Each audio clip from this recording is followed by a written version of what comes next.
Jules, c'est quand tu veux. Par applaudissement, qui dans cette salle aime les huîtres? Ah oui, pas mal. Bon, à tous ceux qui n'ont pas honte de dévoiler que l'intérieur d'un caillou peut leur donner l'eau à la bouche, sachez que vous êtes loin d'être à contre-courant. En France, les huîtres font chavirer bien les papilles. On parle en moyenne de plus d'une douzaine d'huîtres par an et par habitant. Et pour répondre à ce flot de consommateurs, c'est plus de 3500 ostréiculteurs qui sont quotidiennement sur le pont pour passer la barre des 80 000 tonnes produites chaque année en France. Mais, depuis quelque temps, l'ostréiculture n'a plus le vent en poupe.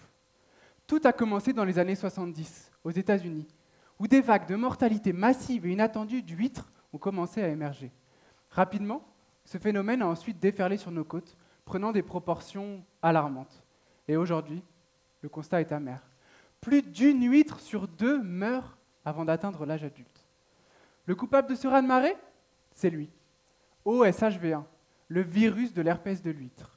L'hiver, il reste tranquillement ancré dans le tissu des huîtres pour ensuite larguer les amarres au printemps, quand les eaux se réchauffent, en quête de sa cible privilégiée, les jeunes générations d'huîtres. Pour protéger ces jeunes mollusques, il est donc essentiel de lever le voile sur les éléments qui, comme la température, peuvent influencer la diffusion de ce virus. Et pour ça, une seule solution à l'horizon, le traquer. Bon, contraint par la taille des balises GPS actuelles, l'idée de lui fixer un émetteur sur le dos tombe à l'eau.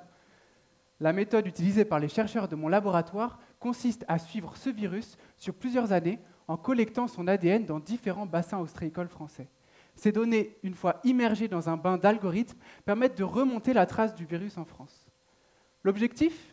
Puiser ensuite des informations sur les éléments qui conditionnent sa diffusion. Est-il porté par les courants marins, influencé par d'autres facteurs environnementaux, ou alors même embarqué par les huîtres au cours de leur cycle de production? Pour répondre à toutes ces questions, nous souhaitons aller encore plus loin. Cette année, des filtres en nylon seront immergés à différents points stratégiques du bassin de Marennes-Oléron comme des mini-filets pour capturer le virus. En les relevant plusieurs fois par semaine, nous serons en mesure de dresser une cartographie locale de sa dynamique annuelle et donc de cerner plus finement les paramètres de sa diffusion. Enfin, le cap ultime sera de condenser ces résultats dans un modèle numérique capable de mixer des données environnementales pour pouvoir prédire des zones et périodes où le virus serait susceptible de faire surface. Cet outil permettra de guider les ostréiculteurs pour tenter de faire barrage à ces vagues épidémiques, mais aussi de réaliser des projections quant aux risques futurs dans le contexte de dérives climatiques que nous connaissons actuellement. Alors, tant qu'il en reste, vous en reprendrez bien une petite douzaine ?